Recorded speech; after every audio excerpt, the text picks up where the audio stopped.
takes it to take for Burnsville, and then you end up in Lakeville, basically. You're 46. Good evening, Cliff Rose, everybody. you're in trouble. Good evening. Yeah, Cliff Good Rose. evening.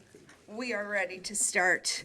I am calling the Wednesday, September the 10th, 2025 Economic Development Commission meeting to order, and it is 6:30 p.m.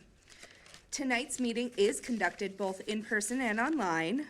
Members of the public may attend in person, or the public may also watch this meeting online at burnsvillemn.gov/meetings, or view us on Comcast Channel 16 or 859.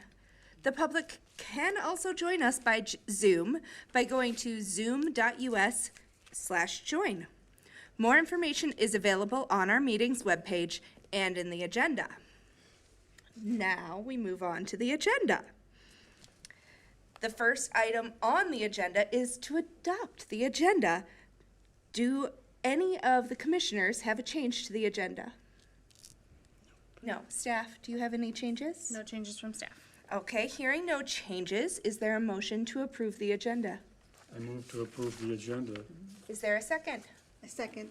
It has been moved and seconded to approve the stated agenda. All in favor, say aye.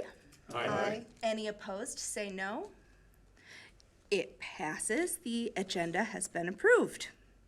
Now we get to have nominations. Actually, Nope. Swearing in. we will swear in and then we'll have elections. All I right. apologize.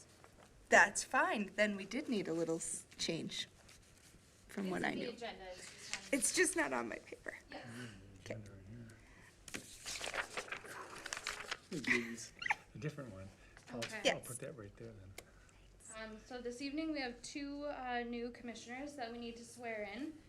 So Andre, will do you first. If you could stand and please raise your right hand. And then if you need the paper, you can look at that. Sure. I, Andre Winters, do solemnly swear I, Andre Winters, do solemnly swear that I will support the Constitution of the United States and of the state of Minnesota, that I will support the Constitution of the United States and the state of Minnesota, and faithfully will discharge the duties as a member of the Burnsville Economic Development Commission and faithfully will discharge the duties as a member of the Burnsville Economic Development Commission of the city of Burnsville in the county of Dakota and state of Minnesota of the city of Burnsville in the county of Dakota and the state of Minnesota, to the best of my judgment and ability. to the best of my judgment and ability, So help me God. so help me God. Thank you. Abdul, do you next? Raise your right hand. I, Abdul Mursal, do solemnly swear I, Abdul Mursal, do solemnly swear that I will support the Constitution of the United States That I and will of the state of Minnesota, that I will support the Constitution of the United States and the state of Minnesota, and faithfully will discharge the duties as a member of the Burnsville Economic Development Commission and faithfully will discharge the duties as a member of the Burnsville Economic Development Commission of the city of Burnsville in the county of Dakota and state of Minnesota, of the city of Burnsville in the county of Dakota and the state of Minnesota, to the best of my judgment and ability. to the best of my judgment and ability, So help me God. so help me God. Thank you. Perfect. Thank you so much, and welcome to both Abdul and Andre to the team of the Economic Development Commission.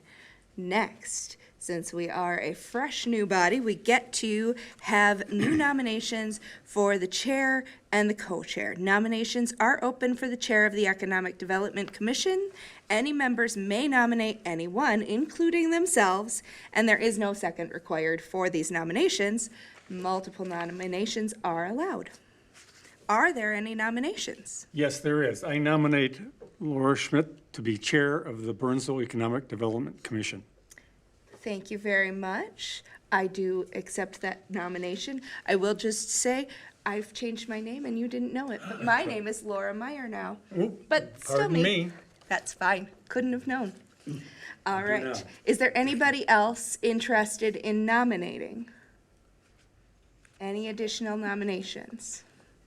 Hearing none, then we will go ahead and have a vote for approval of myself, Laura Meyer, as the new chair of the Economic Development Commission. All in favor? Aye. Any opposed? That passes. Now we get to move on to holding the vice chair election. Would anybody like to nominate for the role of vice chair? I will nominate William Price to be vice chair. Excellent. Any other nominations? Last call for other nominations, and hearing none, let's have a vote for William Price as the new vice chair of the Economic Development Commission. All in favor, say aye. Aye. Any opposed, say no. Hearing none, you are selected. Next, we get to move on to our consent agenda. I would like a motion to approve the consent agenda. The consent agenda involves or includes passing or approving the 2 most recent meeting minutes. So moved. Any seconds? Second. It has been moved and seconded. All in favor of approving the consent agenda, say aye. Aye. Any opposed, say no. That motion passes. Next, we get to move on to the regular agenda. The Economic Development Strategic Framework Implementation. It will be presented by Travis Bestadu and Beth Weber. For the information of all commissioners, there isn't any formal action or voting required. We just get to interact. Good evening, Commissioners. Congratulations, Madam Chair, Mr. Vice Chair. As you may recall, the Economic Development Strategic Framework, which we presented at the draft version of it in the May EDC meeting, was passed by the council unanimously. I believe it was the first council meeting in August. So at this point, we're transitioning towards implementation of that draft plan. So the purpose of the item before you tonight is to kind of refresh your memory on what the draft plan looks like, and then review some of the objectives, strategies, and then talk specifically about the action items that we'd like to put in place to implement that framework. Beth and I are going to kind of tag team on this. I'll introduce it. She's going to talk about a couple items, and then I'll finish it up with the last couple items. This is intended to be kind of a conversation back and forth, so we'd really like to hear your feedback on how we might move forward with some of those objective strategies and action items. So feel free to interrupt me and chime in as you see fit. So just as a reminder, the objectives of the Economic Development Strategic Framework were just 3. We boiled it down and kind of created a really concise and focused economic development plan for us to focus on for the next 3 to 5 years. And those objectives are to enhance our economic strengths and ignite new business growth within Burnsville, target redevelopment and development opportunities, and strengthen our economic development partnerships. In terms of how we plan to implement this, Beth and I put a little bit of thought behind a strategy here, and what we're trying to do is address our short-term goals first, a few of the medium-term goals, and some of the long-term goals, but focusing primarily on those short-term goals initially. The short-term goals are intended to be implemented within the next 1 to 3 years, medium-term is 3 to 5, and then the long-term goals are 5 to 10 years. We also tried to pick strategies and action items that cross all of the objectives. So we tried to kind of provide a shotgun approach and touch each one of those objectives in terms of the action plans we want to move forward. So within objective number 1, enhancing our economic strengths and igniting new business growth, those items and those strategies that we've identified are assessing and expanding our affordable housing offerings within Burnsville, monitoring and marketing existing occupancy levels within our commercial and industrial areas, and developing and marketing economic supports for new small business. And we'll talk about what each one of these means as we kind of transition. Objective 2 is redevelopment and development opportunities. The action items that we'd like to move forward there are developing a long-term use strategy for the surplus city-owned land that Burnsville holds, and assessing our development review process to ensure that we're as business-friendly as we can, can be when we receive development applications and moving people through the process as quickly and expeditiously as we can to get them to moving their project forward. And then within Objective 3, the action item that we want to focus on is enhancing our local and regional, enhancing our partnerships with local and regional entities. So, transitioning now into action steps, I'm going to step back and let Beth take the first two, and then I'll pick up the last three. Thank you, Travis. Yep.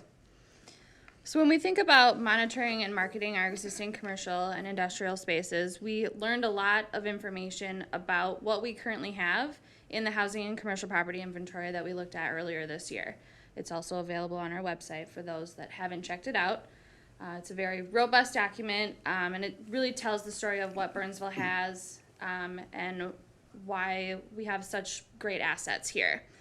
And so when we think about monitoring all of that, we have signed up for a service called CoStar, and that's a commercial real estate platform that allows us to monitor the market activity, which will then in turn allow us to support businesses, both prospective and existing, and then we're able to market our own land that's available.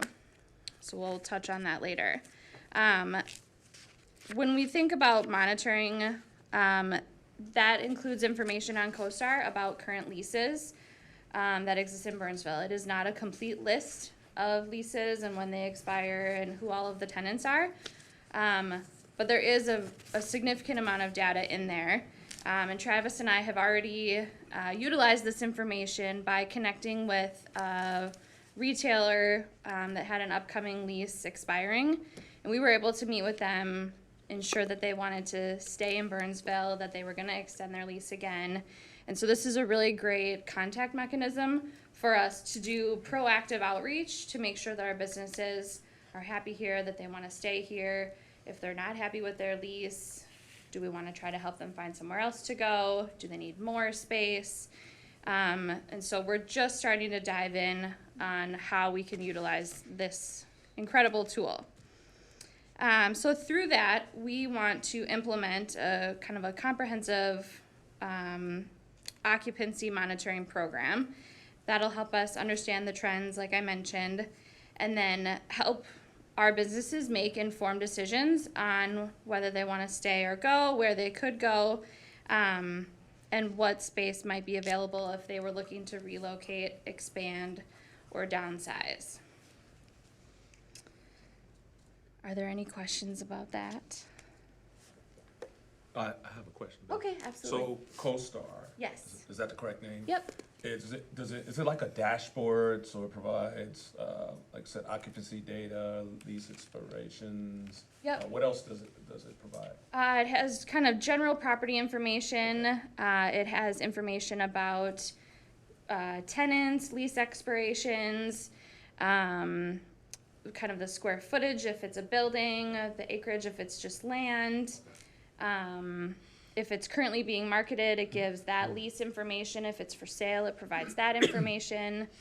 And again, I wouldn't say that it's a complete data set, but it provides us a really good additional tool to utilize with the things that we already know and have. Okay. I believe it's similar, it's the commercial part of what MLS is for the residential real estate. Perhaps, I'm unsure of all of that, but it is commercial.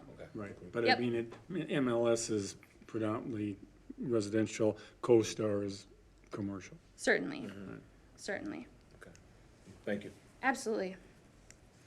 When we think about developing a long-term use strategy for our city-owned land, the city perhaps owns a surprising amount of land. When we pulled the list from the county, we own approximately 425 pieces of land. Certainly City Hall is one of those. There are some roadways that are owned, so not all usable parcels, not all developable parcels, but something that I've been working on recently is filtering through that list of what we have, why we have it, and what could we do with it. Vacant, undeveloped land presents a lot of opportunities for the city to support new or existing businesses. And it allows us to ensure that publicly held properties are leveraged to their highest potential. An example of that could be the former Fire Station 1 land, which we had an open solicitation for earlier this year and are in negotiations with Costco currently. Does that also include all of the city parks? The full list includes the city parks. Part of the evaluation would be how we acquired the land and what it was intended to be used for. Did we purchase it with a grant? Because depending on how we acquired it determines on whether or not we would be able to sell it. And so it's certainly not the plan that we sell all of our parks, but there could maybe be 5 or 10 parcels that are underutilized, that don't have any restrictions, that could be utilized for redevelopment. So the next steps for that project, we're kind of in the process of the inventory. We have the full list, we're narrowing it down. We also want to assess the conditions, so kind of the history. Is the land usable? Is it a giant hill? Is there, infrastructure, or is there a sewer line running through it? Why is it vacant? So we want to research all of that. We also want to do a zoning review. So we would be working with the planning department to see what it's currently zoned, what our neighboring property is zoned, what would be compatible for the area if we were to consider selling it for redevelopment. We also want to go on site, so Travis and I are going to spend some time once we've narrowed it down to actually go out there and walk it, to understand what it could be and what the impacts would look like, and just kind of really get in there and check it out. You've really missed the good window to do that. You're getting up against the ugly time too. I know. It's a shame. Well, the plan just got approved, so we're starting strong. We're out of tick season. There we go. Right, yeah. That's a We win. definitely planned it that way. That's a win. And then finally, we would want to do a comprehensive city department review. So once we have our list of however many properties, we want to meet with engineering, we want to meet with public works, we want to meet with the parks department to understand, do you guys need this for anything? Is there any reason that you see that this couldn't be an opportunity for us to bring to city council for consideration? And so we're really taking a collaborative approach. We're in the very early stages. But it has the potential of being a really good economic tool for underutilized city-owned land to help the tax base and all of those good things. Any questions? I have a question. So Okay. 425, approximately. right? Sure. 425 pieces, undeveloped. Commercial. You said also, is it residential? There would be pieces of land that we own in neighborhoods, hypothetically. Okay. Some of them that I've already looked at have a giant Met Council trunk line going through it. So that's just gonna stay Okay. what it is. All Some of the pieces that we own, because of how Burnsville has been developed, are truly just roadways. And so we just remove those from the list. Gotcha. And so it's been a lot of filtering to figure out where it is, what it is, and Right. yeah. Okay. It's really surprising that no one's ever done this before, that there wasn't a comprehensive list with what it is and where it is and why it is. Yeah. That's fascinating that it's never been done. Not while I was here. Okay. And so Well, here we are. it's certainly an exciting component of the new framework that we're looking forward to investigating. Well, and I think it's a marked shift from, like, when all of it probably happened, there was a lot of available land, so whatever was the least usable or useful maybe landed with the city for whatever reason. And now that it's so thoroughly developed, there's just not a lot of gaps of space. So to shift into that position of, let's consider all the things we have and not just ignore it and hold it in the portfolio without any thought. It's just good stewardship of the land and the taxpayers' money. So Yeah. I think it's a really simple and obvious step, but one that's important and good. Madam Chair and Commissioners, the other benefit to this is we believe there's quite a few splinter parcels that we own as well that are of limited value to the city. we have to maintain and spend resources on. One of the steps that we plan to include in this project, once we bring the whole recommendation to council, is perhaps we offload some of we try to sell some of those parcels or give them away to adjacent landowners if they're truly undevelopable and we're just holding them and we're never gonna, we have no reason to use them. Yeah. So that is kind of also low-hanging fruit that we hopefully can take advantage of. Doesn't necessarily move the needle economic development wise, but there's really no reason for us to hold some of these parcels. Excellent. Moving on. All right, thank you, Beth. Another action step, or actually a strategy within our economic development strategic framework, is to assess and expand our affordable housing strategy. The main tool that we have in our pocket right now, which is a new tool that all of us cities are learning to kind of manage, is this local affordable housing aid revenue that we're receiving from a 0.25% sales tax across the region.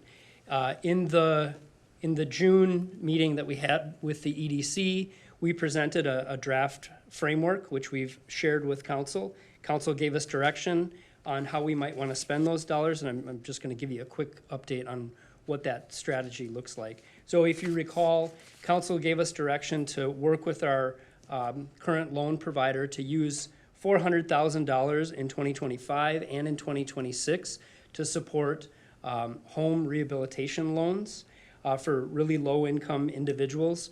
$300,000 for really anyone who is low income and needs to do a rehab project on their home, and then $100,000, excuse me, for our senior deferred program. That's for home loans for seniors. So council approved that. We have been working with our loan provider, and that program just went live September 1st. So if you know of anybody, any Burnsville residents that are in need and could benefit from home improvement loan and meet our income qualifications, we definitely want to talk to them and get them in touch. What would be the maximum loan per individual? So for a regular, there's two programs. There's the home rehab loan that really anybody can apply for. The max is $50,000. And for the senior deferred, it's $15,000. The home rehab is 3% interest, and there are monthly payments. The senior deferred is 2% simple interest, no monthly payments, and it's forgivable after 30 years. So it's a pretty generous program. So council has already approved that. We've launched that program. We've had one inquiry since the program went live last week, but we're hoping to spend that $400,000 a year for the next 2 years on that program. So how are these loans being marketed to the people of Burnsville? So we have a marketing strategy, including a monthly email blast that we're sending out to folks that have signed up to receive emails from us, as well as social media posts. And then our loan servicing provider also has a marketing strategy where they're trying to get this information out through their channels, primarily social media, as much as possible. But also just boots on the ground. I oversee neighborhood services that works on property maintenance issues. We're all now armed with a flyer that Beth and our communications team has been working on that we can hand out to folks and mail out to folks when we're dealing with a property maintenance issue. Our building safety team that conducts building inspections, electrical inspections, plumbing, HVAC, they too have those flyers, and I've presented to them in their team meetings, and they're going to be handing out those flyers as well. So we have kind of an organic boots on the ground strategy to get the information out that way too. Is the income limit the same for both programs? The income limits are the same for both programs. Okay. Do you know what this is? Is it 80%? 80% AMI for the 80% AMI or less for the LAHA funded programs. Okay. 80% to 120 or 115% for the traditional programs that we loans that we finance through EDA funds. Okay. So we're really running the whole gamut now from basically 0% AMI to 120% AMI. Travis, Commissioner, Madam Chair. one of the endeavors by the city in the past year has been encouraging neighborhood organizations. That would be another avenue for connecting directly to sort of neighborhood leaders to be able to connect right into networks of homeowners. Commissioner, Madam Chair, that's a great suggestion that I hadn't thought about before, but we'll bring that to the communications team too, and our community engagement team, and make sure that they at least have those flyers. They would have their own networks of communicating as well to be able to pass along that information. If you feed it to them succinctly, they can distribute it, and then it's coming from a well-trusted, well-known neighbor, so you Great might get suggestion. even more traction. Excellent. Travis, I had a Commissioner. question.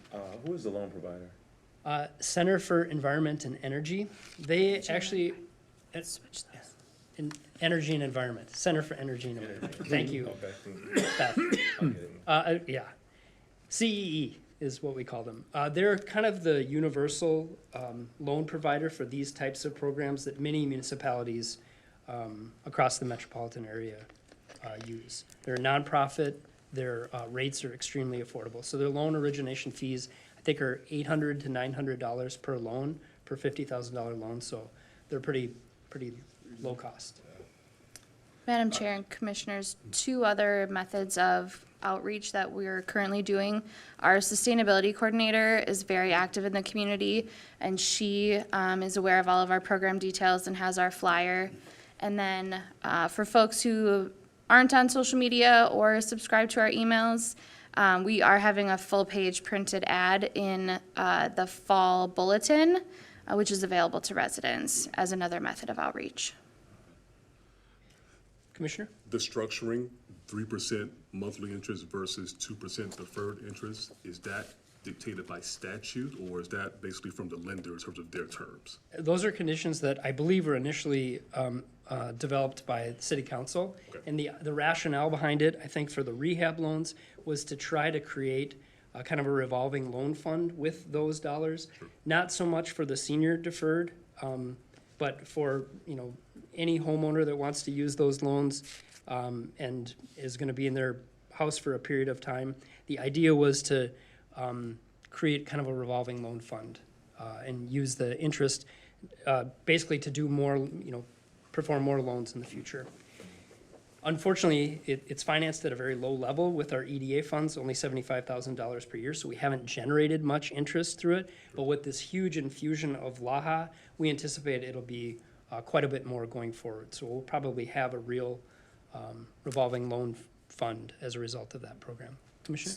So would, the amounts that you were saying, 400, 300, 100, 400,000, 300,000, 100,000, would that be the same every year? Or would that just be, what would be the initial, and that you'd only be able to fund it with money being paid back? Commissioner, just a point of clarification, and I apologize if I misspoke. The LAHA allocation that we received for this year is $400,000. 300 is for the rehab loan, 100 is for the senior deferred. But we also have another $100,000 that we're receiving from the EDA that provide those loans for families at the 80% to 120% AMI level.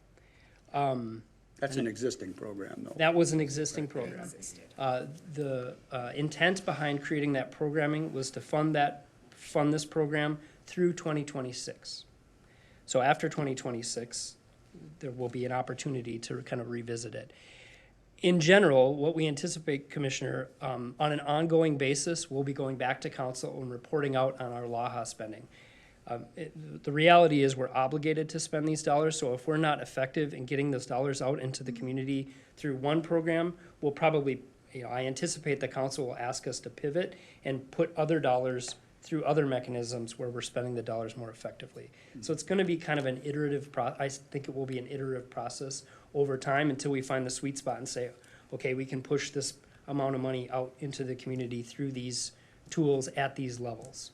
But I mean, each year, you're getting the LAHA funds, correct? That is correct. So I mean, so it's just not this is what the funding is, and that's it. That next year, the funding will be similar or even more? Growing. So it's based on sales tax revenue, right? And I'll just say the 2025 projection initially that we received from the state was $800,000.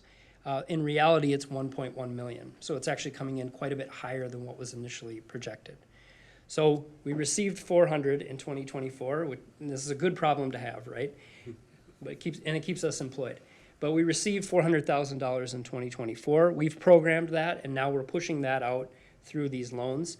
We now have the reality is we have 1.1 to work with for 2025, and probably something similar in 2026 unless the economy changes. So did you say this is a regional program, or when you say that 1.1 million, is that specific to Burnsville in terms of its sales tax revenues? Madam Chair, Commissioner, it's specific to Burnsville. And there's a complicated formula that the state that the state applies to determine which communities receive most. I believe Burnsville receives the most in Dakota County. Yeah. Question. Yes, Commissioner. Did somebody else? I didn't. So the lender, what marketing are they doing, or are they allowed to? Yep. That's my first question. They market primarily through social media. Okay. And then they have a web page, and we refer them to their website. And actually, if we get any inquiries at the city, we're referring them right to the lender. Okay. And it has been a successful program in the past. We've spent all of our, we've allocated all of our loan funds with the previous $100,000 that we were receiving in previous years. So it seems effective. Demand has been higher than the funds we have. Thank you. So that's what we've already programmed for local affordable housing aid. Now we're pivoting and moving towards the kind of the phase 2. And if you recall from the June presentation, the ways in which that we're expanding affordable housing, there's 2 strategies. One was a down payment assistance program. So since we last met in June, we've had a couple of meetings and conversations with CEE, again, our loan provider, who also provide down payment assistance loans for other municipalities. So we're in discussions with them as to what that program and offering might look like. It'll probably be something like a 10% down payment assistance program for affordable families, 80% AMI or less. And families qualifying already would be residing in Burnsville is the qualifying for that? Is that right? That was the direction that we received from council, yeah. So it would be for Burnsville residents specifically. Yes. Okay. Yep. What was I gonna say on that? We have a work session on October 14th to present kind of the more fully baked version of what that offering might look like, and we'll get additional feedback from council going forward. But that's one program that we're working on. The other program is a single-family vacant building rehab program, if you recall, where council has asked us to partner with a nonprofit and the nonprofit would proactively market to the ownership of some of our vacant single-family buildings. Potentially, it's all voluntary. We're not forcing anybody to participate in the program. They would, if they find an interested seller, they would acquire the property, flip it, rehab it, and then resell it to a family at affordable levels. Since we had that presentation back in June, we've had a number of conversations with Habitat for Humanity. Turns out they do something very similar in the city of Edina and Roseville. So we're looking at basically kind of a copy and paste as to their programs as well. So those 2 initiatives feel like they're moving forward well. Has that gone back in front of the city council again since the original floating of it, or? It has not. It will soon? So the direction that we received from council in May was to engage with nonprofits, see if we could find one that was interested in participating in the program, work out the details, and Beth and I have a meeting with Habitat in a couple weeks to kind of run the numbers and try to get a sense of what that might feel like for a family and how much rehab costs likely are and what the resulting loan would look like. And we'll present those details in the work session on October 14th. Great. Travis, question for you. On the down payment assistance, is the 80% AMI, is that comparable to what other cities have in terms of income restrictions for down payment assistance programs? Now, asking specifically because, even some state programs that provide down payment assistance and, different funds to get families into homes are a little bit higher, just to give a little bit more flexibility for families that may be at above 80%, but might still otherwise be cost burden. Just a comparison Yeah. to that. Madam Chair, Commissioner, the 80%, so the state statute the state law requires us to prioritize families at 80% AMI or less. Once we've kind of exhausted, the interpretation right now is once we've exhausted that list, then we can move up to 120% AMI. But our primary focus is probably going to be at that 80% AMI level or less. And again, all of this LAHA spending, as I see it, is going to be iterative in nature. We're going to have to look at it, run it for a year, come back to council and say, hey, we only pushed out $100,000. We want to push out a lot more. How can we tweak these going forward? But Plus, if it's all sales tax driven, if you're seeing a lot of economic disruption like we are seeing right now, then that's going to affect, what the next round of that might look like too. So you can't get used to a really solid budget. agreed. Any other questions on our efforts or suggestions on our efforts to address affordable housing? So when we talk about, I do have a question, so when we talk about rehabbing, are we able to connect that to our efforts for like property that the city owns? Now, assuming if, let's say, is any of the residential property, I should ask the right question, right? Is any of the residential properties the city own rehabbable? Is it like a single family home? Is there anything like that? Madam Chair, Commissioner, as far as I know, I don't believe any of the city-owned properties that we're looking at have a residential structure on them. All right, that's Yeah. what I want. This- Because if it was, it's like it would make sense to. Yeah. These are privately owned properties that have kind of fallen into disrepair and really are a blighting influence on the neighborhood, Yeah. that have sat there for years and years, and we'd really like to be the spark that kind of turns the corner on that house, gets a new family in there, improves the neighborhood. There's not a very large number of these within the city, but without us stepping in and perhaps some government dollars stepping in, it feels like these houses aren't going away. And they're not, and folks are paying their property taxes on them, so they're not going tax forfeit. Right. And they're not declining such that we could declare them a hazardous building, but they're clearly not maintained. Gotcha. Okay, thank you. Any other questions on that proposal? The next is taking a closer look at our development review process. So our planning manager, Mike Rosla, this is on his work plan for the next year, is to sit down and take a look at, primarily from a customer's perspective, what our development review process looks like. Kind of cradle to the grave. You come in, you submit an application. What are the reviews that you go through? What is kind of the customer experience that you work through as your project moves forward? What does the communication look like? How is our collaboration amongst the various city departments that review these projects taking place? And is there an opportunity to kind of streamline that and really expedite it? I think, like I mentioned in probably a previous presentation, I really want our development review process to be maybe this isn't a worthy goal, the least painful of our area cities. I really want it to be a positive, collaborative, and fast process while still providing an excellent product and a good review. But I think it would be valuable for us to take a step back and look at that process and see if there's a way we can conduct it a little more streamlined. This would primarily be an in-house process, but Mike and I have talked about perhaps bringing a customer in and getting a sense of what their experience was and look for kind of friction and ways we can address that. Any questions on that project? And then the last and final project is really a twofer.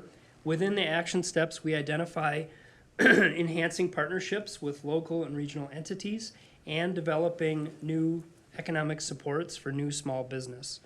And we have two ideas that we're considering here. Beth and the Chamber, thank you, Beth. Beth and the Chamber of Commerce regularly conduct business visits with chamber members, and really it's an opportunity for them to explain their experience in Burnsville, how their business is going. Is there anything we can provide at the city level to make their experience better?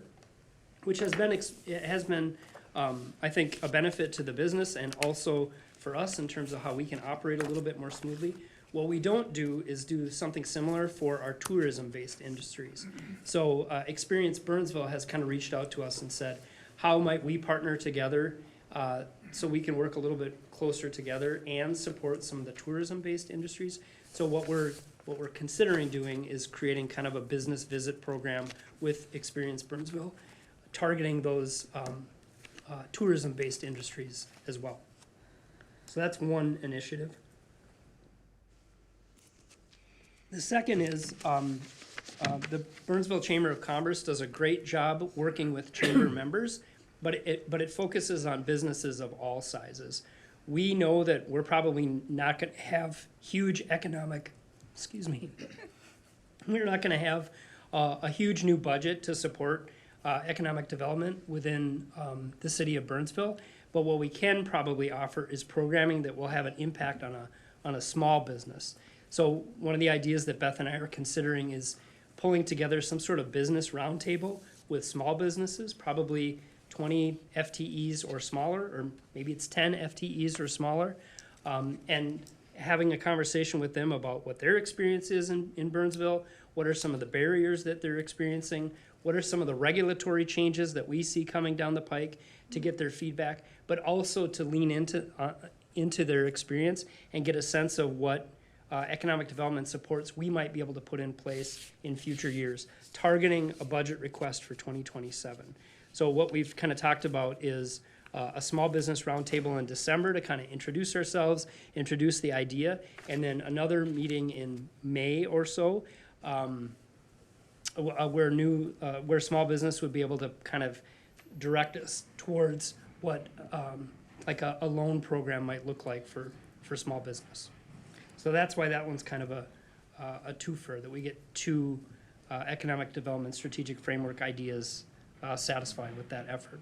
Are you looking at maybe partnering with other organizations? The first that comes to mind is Open to Business, obviously the Chamber.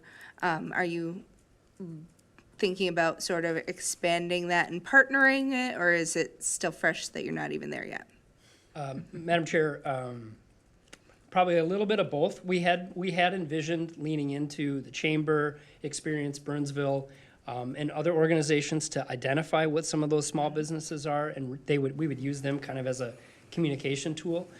So yes, I think is the answer, but open to suggestions on who we might want to reach out to and collaborate with to get that small business feedback. Yeah. Natalie certainly at Open to Business is such a great resource. That's a great What about suggestion. SCORE? Because they're located right up the street. It's a great suggestion. You know, in the past, I've worked with them a little bit. They do a really good job coming in, helping to get you support in terms of, you know, getting your business up and running and then trying to maneuver. They don't do so much in the regulatory piece, but they do a really good job on helping you with marketing plans and different things that you would need if you have a business concept that you wanted to It's a great get suggestion. off the ground. So I think that might be an option as well. Great suggestion. They used to be located across, in the same building with the chamber, and then they moved. Okay, Yeah, but they're still in Burnsville, last I checked. it's a great suggestion. They were leasing space from the Better Business Bureau, but I understand they just moved out. Okay, Okay, then, just recently, okay. okay. Any other thoughts or feedback on that idea? Great. I think we got a lot of feedback. Any other thoughts or questions? Excellent. Thank you. Perfect. Thank you very much. Next, we get to move on to a discussion about the sale and rental of city property policy, also presented by Travis Bestadu, the Deputy Community Development Director. And again, Commissioners, there are no votes required for this. It's just a presentation and discussion. Madam Chair, Commissioners, as you may recall, the City of Burnsville amended their land sale policy last summer, really to facilitate some of the developable land sales that we've been working on over the past year, including the old Fire Station 1 site, which we're actively working with Costco on a conveyance there. But unfortunately, at the time we were developing and amending the land sale policy, we really hadn't considered or contemplated how we might want to incorporate undevelopable parcels, which will have a direct impact on our city-owned property project that Beth was speaking about. So really, the item before you is a policy amendment that we brought to the council in a work session last night to focus specifically on those undevelopable parcels. But in terms of background, what we did last year was amend the policy to include a 3-step process for selling city-owned properties, which has worked really well for the former fire station site, and that includes a pre-sale due diligence step, solicitation of offers, and then some details around our purchase and development agreements that we use as a result of that process. So where this came from is we recently had an inquiry from Great River Energy. They reached out to Public Works and who reached out to us about acquiring this small sliver parcel here adjacent to their substation. And when we looked at it and we said, okay, sure, we could probably sell this to you. Our land sale policy doesn't speak to undevelopable parcels like this. So like I mentioned, Great River Energy reached out. They are looking for this 0.7 acre site. We've reviewed it, and from our perspective, there's no developable opportunity here. It really isn't a benefit to city operations because of its configuration, topography, access, easement agreements.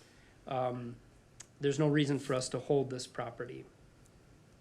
In addition, like Beth mentioned, we have this capital study where we're going to be looking at all of the city-owned, surplus city-owned parcels. We know that there's some splinter parcels that we're not going to want to keep, and we probably are going to want to offer for sale to adjacent property owners. So we're incorporating that thought into our policy here as well. So what the proposed amendment looks like is any city-owned parcel that is of unusual shape or would speak to any city-owned parcel that is of unusual shape, topography, location, limited size, lack of access, or some other by some other means deemed undevelopable as an individual parcel. And what we would do is we could sell these parcels to an adjacent owner, or it could be initiated by the city, primarily as part of our surplus city-owned property project that Beth was speaking about. Through this policy update, we would also notify adjacent property owners. We still would be partially responsible for facilitating a due diligence process, but there would be no open solicitation. So in these unique cases where it's undevelopable, it's of limited value to really anybody except the adjacent property owners, we would just present the purchase directly to the EDA who might own the property or the city. So we presented this policy amendment to the council last night. There were no comments, questions, concerns. We're anticipating bringing this forward in the regular council meeting on October 7th for final adoption. But we wanted to bring it here tonight for any feedback that you all might have.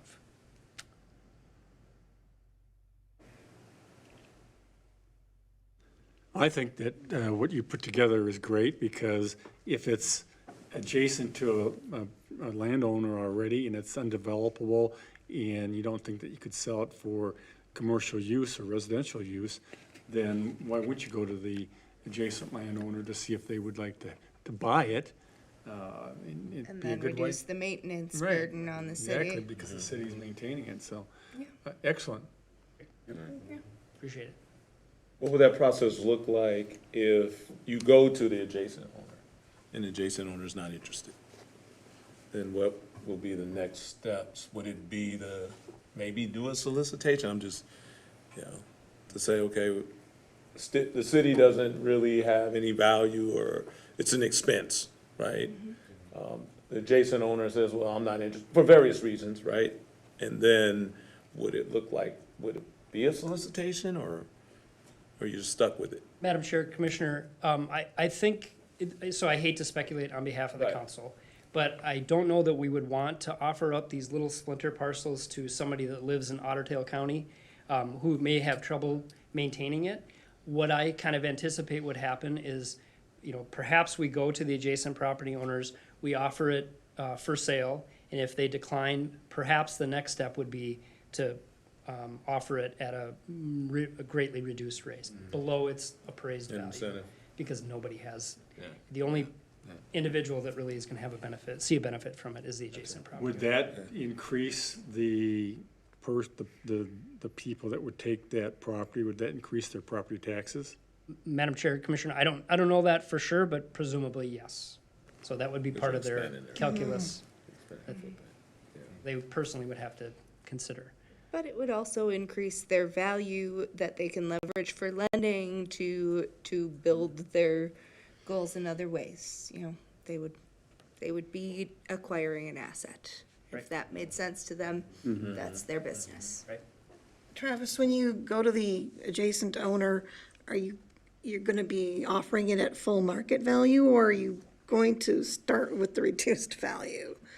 Madam Chair, Commissioner, I don't think we have that direction from the council yet. We'll have to go back to them once we've come up with the list and prioritized it, probably focused on the developable parcels first, and, you know, all of the other parcels kind of second. We'll have to have that conversation with council, but I would anticipate full market value. But when we're talking about some of these are very small, you know, less than 1/10 of an acre, we're not talking about a very valuable parcel. But that's up for discussion. If you're talking about something that's really small in terms of potential cost for appraisal, survey, environmental assessments, and even title, just where do you strike the balance? Just wonder, just any initial thoughts about that, if you kind of reach a threshold where you're looking at costs of $10,000 and the land is not necessarily worth that. Madam Chair, Commissioner, it's a great point. We haven't got that far into our list yet to know, you know, this one is gonna cost way more to do anything with it versus Keep just. mowing the lawn for give it 10 away. years, because it would cost more to try to unload it. Right. I don't think we've got that far through our list yet. I don't know if there's any parcels that quite hit that threshold. I know I've worked for a municipality in the past, and the minimum was $500. So we might, perhaps the council want to explore a minimum purchase price of a set amount or something. Any other feedback, questions, thoughts? Hearing none. Thank you, Travis. We can move on to updates. The first update is that the next Economic Development Commission meeting is scheduled for November 12th, 2025. Are there any other updates? No. Additional updates. Then at this time, I would like to request a motion for adjournment of the September 10th, 2025 Economic Development Commission meeting. So moved. It is moved. Is it second? Second. Moved and seconded to adjourn. All in favor, say aye. Aye. Any opposed, say no. Hearing none, that passes and we are adjourned. Thank you very much, commissioners. Appreciate that.